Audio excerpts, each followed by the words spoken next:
everybody, welcome back to the Chiquel YouTube channel. My name is Amanda, and today I wanted to share with you guys a little bit more about me and my own hair loss journey. Now, I don't know about you guys, but when I first started losing my hair to alopecia back in 2011, I did not have a lot of women to look up to. I felt so alone, so on my own, and kind of like I was the only person in the world who was experiencing hair loss. Social media wasn't really a thing at that point. I mean, it was, but not to the extent it was now. You couldn't look to Instagram or YouTube or Facebook to find any other women who looked like you and who were going through the same thing as you. So it was definitely a very isolating time for me, and something that I want to be able to help others with now because I'm able to. So that's kind of why I'm here doing what I do today. But let me get back to my story because it might be nice for some of you to hear, as you might be able to relate a little bit. So I started experiencing my first bout of hair loss back in 2011 when I was about 23 years old. I actually had moved away from home at the time. I was living overseas in London, England, teaching. I had finished my teaching degree and I wanted to experience something new. So I moved overseas to London with a couple friends and just started subbing and traveling all at the same time. Now, in the middle of all of this is when my hair began to fall out. I, in the beginning, did not really think anything of it. I was just kind of like, oh, I have a little bit of extra hair lossage today. Because, you know, women brush their hair comes in the brush, or, you know, you're in the shower and hair comes out in the shower a little bit. Every woman experiences that. So I was just thinking like, oh, it must be just a little bit more for me today. But then it happened the next day and the next day and the next day. And still, I was kind of in denial. I was like, oh, just going through a weird phase right now. It's fine. Because I wasn't really noticing the loss. I was just seeing it. So because I wasn't noticing it yet, wasn't a big deal. I just kept living my life. After I started noticing more hair in the shower, I started noticing my brushes were filling up super quickly. Then one day when I was vacuuming my floor, my vacuum stopped working because the amount of hair being sucked up caused the motor to jam. It got all tangled up and it jammed. So I had to stop my vacuum and figure out what was going on. And I pulled out these hunks of hair that was wrapped around that spinny thing. Then I noticed that every morning when I woke up, there would be hair all over my pillow. So I was getting to the point where there was hair literally everywhere. However, for some reason, my brain was still in denial. I could see spots. I could see huge spots actually, but I was not jumping fast to do anything about it. I was just thinking, it'll grow back. Oh, it's fine. It's just a weird month of loss. It's fine. I don't know what was going on with me. Anyways, one day, about 2.5 to 3 months into when my hair first started coming out, I just like snapped into oh my God mode. I just, for some reason, that one day I decided I am dying. This is it. This is how I go. There is something severely wrong with me. It was the strangest thing how I was just in denial about it one day, and then the next day I was like, look, this is it. Being all alone in London without my family, without my parents to kind of help me, I was feeling really helpless. So I ended up just Googling London hair loss, and this hair loss clinic showed up. I called them. I made an appointment for that night. Didn't tell my roommates where I was going. I just took off on the tube off to central London and went to this hair loss clinic. I had my appointment, and while I was there, all they really did was say, oh yeah, you have alopecia. They did not really explain to me what that was or what I was going through. They were just like, oh, you have alopecia. And I'm sitting here like, what is this? What do you mean I just have alopecia? At that point, like I said, they didn't really walk me through it. They just handed me this cream, this topical ointment to put on my head. And they said, apply this once a day, and within a couple weeks, your hair will start to grow back. So I was like, yes, sir. Yes, ma'am. I will do what you say. You know all, you know everything. I will take this cream and I will go and apply it to my head every day, just like you say. So I got home with this cream, didn't even read the bottle, just frantically put it on all over my head. And within a couple minutes, my scalp starts kind of burning. And I was just like, oh my gosh, what did I just put on my head? It wasn't until then where I read the label and I kind of saw the ingredients, saw all of the side effects after. And from that moment on, I threw it in the garbage and I never put it on my head again because I didn't want to go through the side effects of it and I didn't want to experience that burning sensation.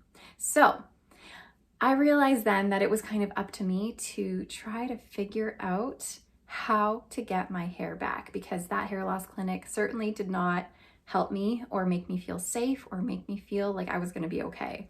After doing some research on alopecia, of course, I began to realize that I am not dying. It is just an autoimmune disorder that causes my hair to fall out, and it's very unpredictable. It may grow back, it may not, but there are treatments you can do to maybe help it grow back. So of course I dove into that because I needed my hair back. At this point, I was probably at about 50% loss. I had kind of the top half of my hair left, and the bottom hair, the bottom section here, was completely gone.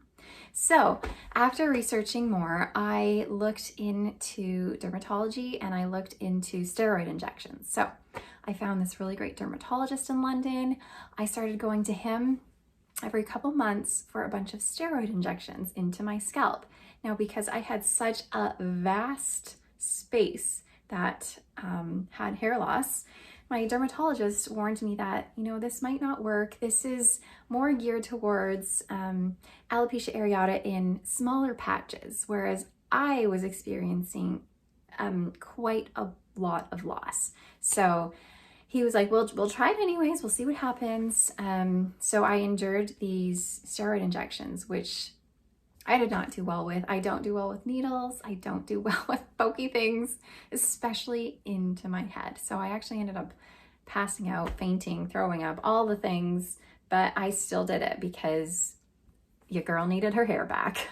After about 3 separate treatments of that over the course of about, I don't know, 5-6 months or so, my hair started growing back a little bit in little tiny sections, but that didn't stop the rest of my hair from coming out as well. It was just kind of working in little small patches. So I decided that that route was not really going to work for me because it wasn't stopping everything else from coming out. So I ended up stopping the steroid injections. I was really down about where I was and really had a lack of self-confidence. I felt ugly. I did not want to go out anywhere. I just did not feel okay with who I was. And I was just this sort of sad version of myself while living in London and traveling. It was really hard for me to go through at the time because, you know, of course my family wasn't there. And I had decided at that point to move back home. However, before I moved back home, I thought, you know, I'm in Europe, I need to do more traveling. So I ended up traveling to Italy and Greece and Germany, a little bit more of England. And I had to really try my best to enjoy my time while I was there. But it was really hard because, again, I did not feel good about myself. I hated the way I looked. I really didn't like getting any pictures taken, but, you know, I kind of had to because I was traveling. It was this once in a lifetime experience, but it's just a really weird part of my life to look back on now because I wish I would have enjoyed it more than I actually did at the time. I remember trying to do absolutely everything I could to try to hide my hair loss.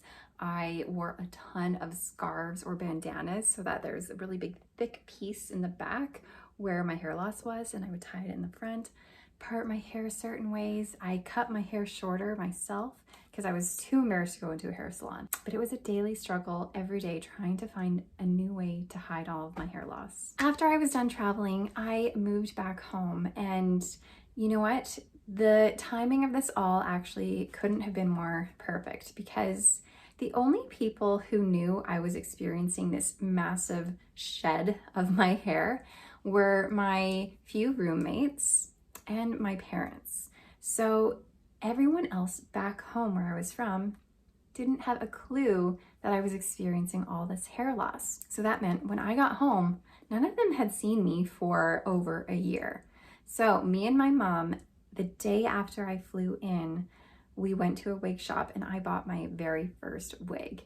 And the timing was great for that, because then when I saw everyone else in my life back home again, to them, it just kind of seemed like it was my old hair. They wouldn't have known any better if it was a wig or if it was my hair, because they had no idea what I was experiencing any hair loss. So I did feel good about not having that pressure of having to explain any hair loss to anybody. However, that did not mean that my anxiety wasn't through the roof. So concerned that everyone was thinking I was wearing a wig.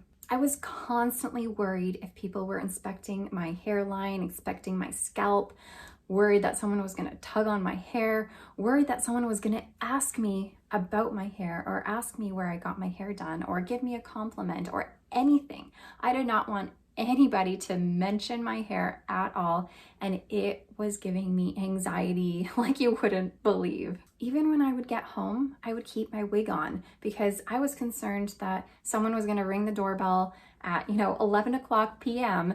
and I was not going to have my wig handy and ready to go. I would wear my wig to bed sometimes just because I was so concerned about anybody finding out. After about 6 months of wearing that same wig over and over and over, day after day after day, it was starting to look pretty ratty.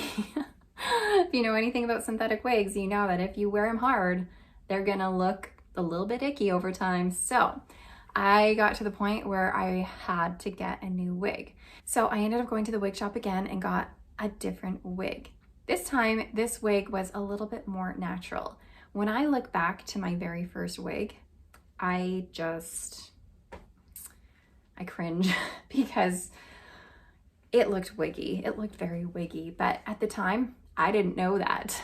I thought I was getting the best of the best. I thought that was kind of it, because the people who were working at the wig shop and helping me, they didn't really educate me. They didn't show me other options. They were just kind of like, here, this one looks like your old hair. This one's great. Here you go. And then sent me off. So I was like, this is the one. This is it. But the second one I got was definitely a little bit more natural looking, and I kind of wanted to make it look like I got a bit of a haircut. I stuck with the same color, but I made it just a little bit shorter. So I went through this process about every 6 months, getting a new wig for about 2.5 to 3 years, until I finally got to the point where enough was enough. I decided that I needed to stop hiding because my anxiety was through the roof. I was getting tired of not doing all of the things I loved. I was getting tired of making up stories about my hair. I was just getting tired of hiding, and I was done with it. So in order to get everything out into the open, I ended up making a Facebook post all about my alopecia and the fact that I had chosen to start wearing wigs. I made this long novel of a post, put a picture up of me in a wig and a picture of me with my hair loss just the way it was. And my post went viral. It went like on the other side of the world. I had news stations reaching out to me, newspapers, different internet sources who wanted to write articles about me and my hair loss. It was like insanely overwhelming, but it was also amazing at the same time, because I realized that what I had done in that moment, sharing about my hair loss, was helping so many people out there. And it was an issue that a ton of women go through. So I ended up saying yes to a lot of these news stations, and I did a morning show, and I did a couple of shows for the 6 o'clock news where they came to my house, came to my place of work, interviewed me, and we just talked about alopecia and the struggles of it all. And then our local newspaper also did a story on me, which was also really cool. So just from me deciding to tell the people in my life, or at least what I thought would be the people in my life, about my situation, it ended up becoming so far-reaching that I was just overwhelmed yet overjoyed with just the wide reach and the help that I was doing just by sharing. From that point on, I instantly began to realize that I am not my hair and that people in my life love me for who I am, not because of what my hair looks like. And all of that suddenly made me realize that what I was going through was okay and that I was gonna be okay. So at that point, I ended up building up the courage to go out into the world without my wigs, just to see what that was like. And let me tell you, that was extremely freeing to be able to bare my head just the way it was and notice that not everybody stared at me and nobody really seemed to care about me. It was amazing. To this day, I still do go out into the world like this, and sometimes I do wear my wigs too, of course. But when I do go out like this, 90% of the time, people don't care. I do, however, get a lot of comments about cancer, of course. People wondering how my chemo treatments are going. I get a lot of stares from younger children, and I get a lot of people just kind of asking me about it and wondering what's going on with me. And the wonderful thing now is that I'm at the point where I'm okay to talk about it and it doesn't bother me. I love using this as an educational moment for everyone around me because you begin to realize that not everybody knows about alopecia. They see a woman with hair loss and they think that she must be sick. So I feel grateful to be able to spread the word that you can have hair loss and not be sick. I could go on and on about my alopecia and even more details into my journey and my story, but I will spare you the details. What I would love to know is a little bit about you though. Are you experiencing alopecia too? And is it similar at all to my story? Or is it completely different? Or do you have hair loss that's caused by something else? I'd love to know more, and I know that it would help all the other women out there who are going through something to read through the comments and see that they're really not alone and that I'm not the only person out there going through what they are. So feel free to share your story below and I'm happy to respond and chat with you about it. So with that, I'm gonna skedaddle on out of here and hope to see you guys soon. Thank you so much for watching. Bye guys.